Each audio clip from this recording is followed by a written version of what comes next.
Here's the Irish Hills of Michigan. Only 3 races still to go before the playoffs, and it's the tightest point battle since the playoffs began. It's NASCAR Cup Series racing from Michigan, presented by Golden Corral. Well, that must have started a bit early. We take a look at the starting grid for the Firekeepers Casino 400, brought to you by Golden Corral. Take a look at that first row, and you see Tyler Reddick up there, the 28-year-old out of Corning, California. 6 straight top 10s is the longest active streak of any of the Cup drivers. He wants to keep that going as well as get to victory lane today. Starting on the inside of row 6, the 21-year-old from Portage, Michigan, Carson Hocevar. First full-time season in Cup, first time in a Cup car at Michigan in front of his home state crowd. Let's go all the way back to row 12 and look at the 24 starting position. The 19 of Martin Truex Jr. In this, his final full-time season in Cup Series racing. He has 4 runner-up finishes here at Michigan, but has never been to victory lane. Well, you mentioned full-time Cup Series racing. That was the news this week.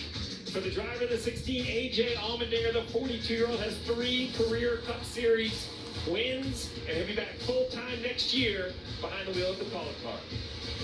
Well, as they're rolling on pit road, let's see if we can chat with the driver. Higher and the track conditions are going to change, so I think keeping up with that's going to be paramount for us, and making sure the car continues to turn and doesn't get loose in that situation.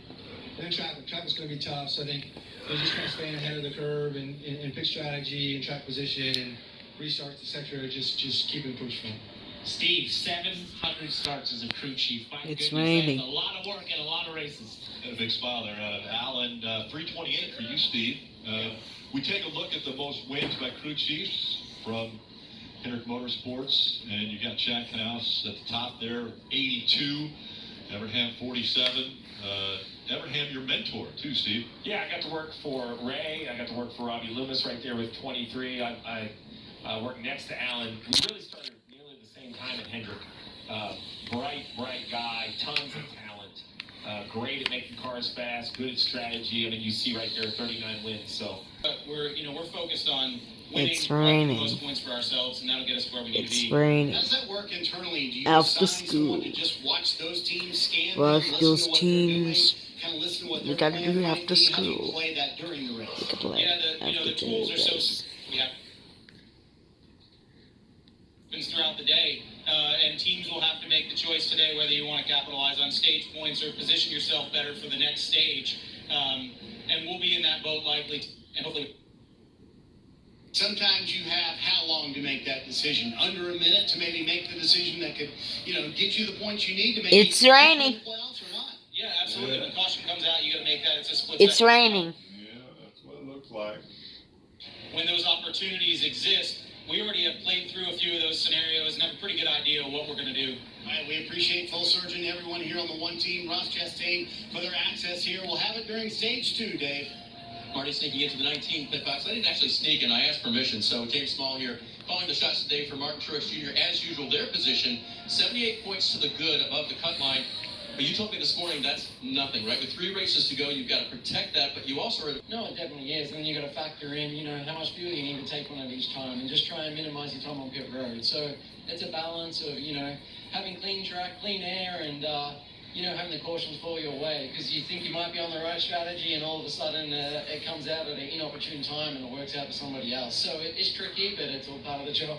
Just a few laps of practice yesterday for the veteran. How do you feel about the car, speed-wise, balance-wise? Yeah, really good. He was, quite happy with it. Still a few things we need to change to make it better, but overall I feel like we look to be one of the best cars in the field. So hopefully it translates to today. How good is your weather predictions?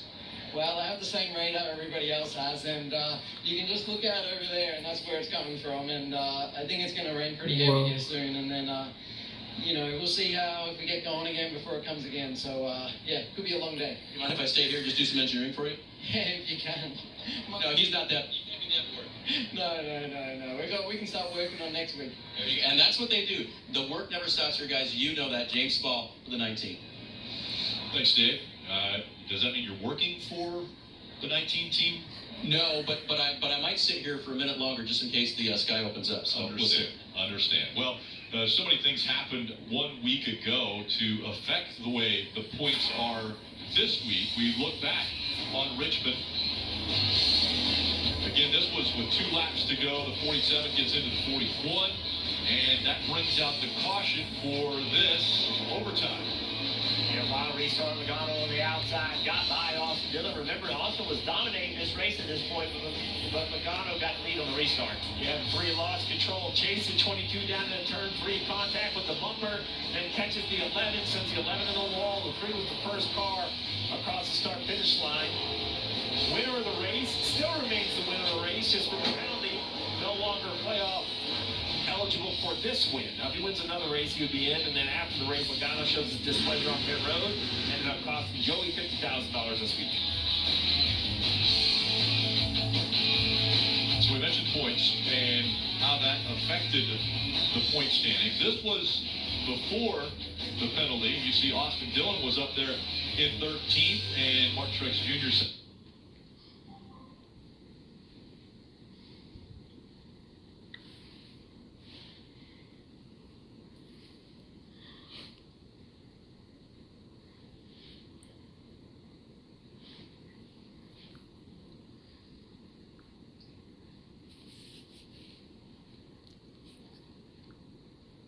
the cut line. Then after the penalty on the right side, Mark Truex Jr. is actually 13th and still 78 points above. But you look at 0 points separating Buescher and Ross Chastain right there at the cut line.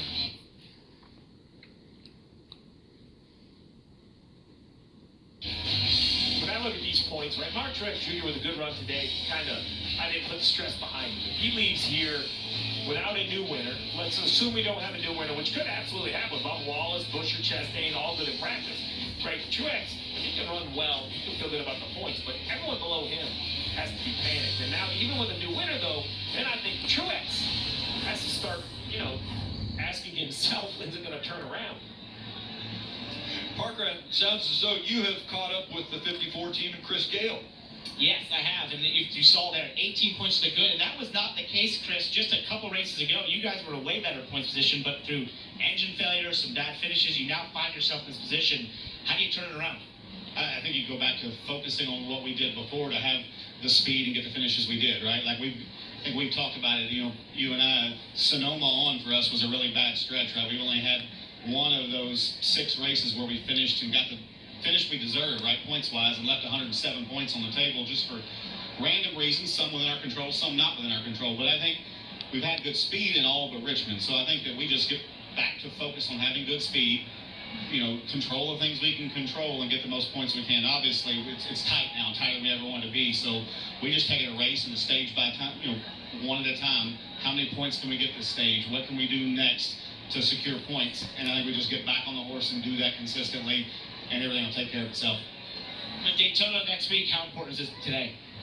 Yeah, right, like we said, there's 4 spots open on points, right? There could be a new winner. Next week is probably the one that everyone's most concerned with, a wild card winner outside of, these top 12 guys that are already locked in. So it is what it is. I think that's why we need to be like the second car in points, right? We need to get enough points to where we feel like we're the second guy who's sitting there who can get in on points, and that way, in case there's